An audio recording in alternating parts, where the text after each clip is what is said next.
Ja'Waun James is a player for the Denver Broncos. Here's another Bronco, another Denver story. God, the universe is funny. He's a player for the Denver Broncos. He's fine. He opted out last year. He was hurt. He didn't play much, but he's an offensive tackle and not a bad player at all. Like making $10 million type of not bad. Word came out that he tore his Achilles.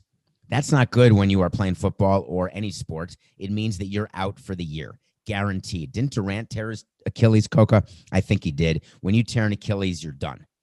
So that's it. Another player, another injured player. That's the end of the story. All right, on to the next topic. No, that's not the end of the story. The real story is that the NFL and the NFL Players Association have been arguing about a concept this offseason, and we have mentioned it.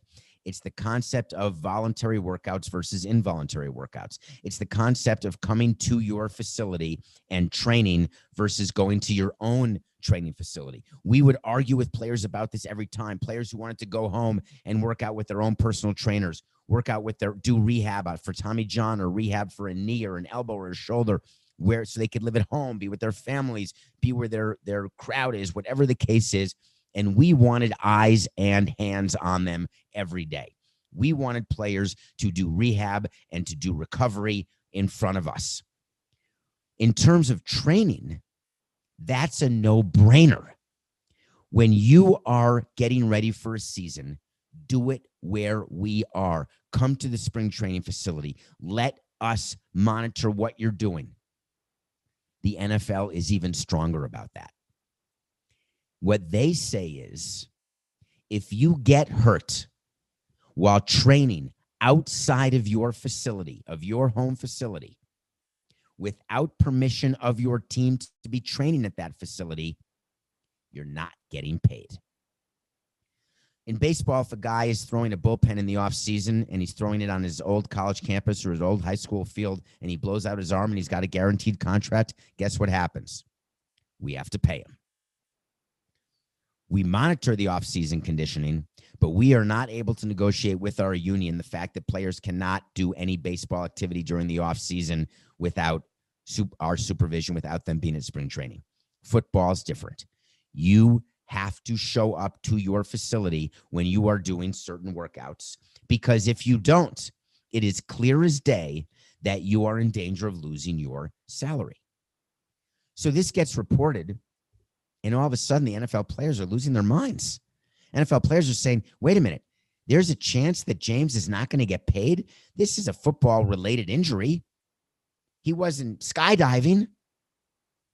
So the NFL Management Council took the very unusual step, very unusual, of submitting a letter to all NFL GMs, to all NFL owners and presidents, and said to them, here's the rules. Because a lot is being written about in the media about Ja'Waun James and whether or not Ja'Waun James is going to get his salary. Let's be clear as day. If your football player suffers a football-related injury while working out in an unsanctioned facility without the prior permission of his team, that player is in violation of his contract and is in jeopardy of not getting paid.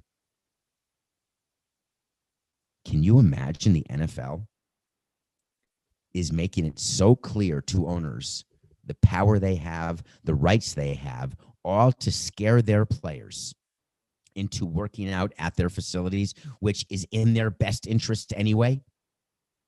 So here's Ja'Waun James sitting at home. Remember, he didn't really play. He opted out last year. So what happens when you don't play because of COVID is your contract just moves up a year. So his 2020 contract is what he's playing for this year, which is $10 million guaranteed. Oh, he's got another $10 million next year, might I add. So he says to himself, I'm going to work out, calls up the Broncos. Broncos say, hey, you might want to come here. He says, no, I'm good. Then he calls him up and says, I got a problem. I think I hurt my Achilles. Broncos say, oh, let's get that looked at. They get it looked at. It's torn. Now the Broncos have a serious problem. What do? Do you not pay the player? Do you pay the player? The NFL is suggesting not to pay the player. If you don't pay the player, the Broncos are going to be in all sorts of trouble in their clubhouse because players are going to be so unhappy with management. So what would I do? It's actually very simple. Any provision in a collective bargaining agreement, I am going to take advantage of. There were minor exceptions that you know about if you're a longtime fan of the show, and they generally involve Jeff Conine. But any piece of leverage that I can have over a player, especially when there's $10 million at stake, it's a no-brainer. And what Denver did is they got the NFL to cover for them. They got the NFL to write this letter to all teams to make sure that when the Broncos act and don't pay Ja'Waun James, that everything is right in the world, because that's how all teams are going to react. But does that mean that all teams would do that? Can you picture Jerry Jones or Robert Kraft doing that? Yes, I can.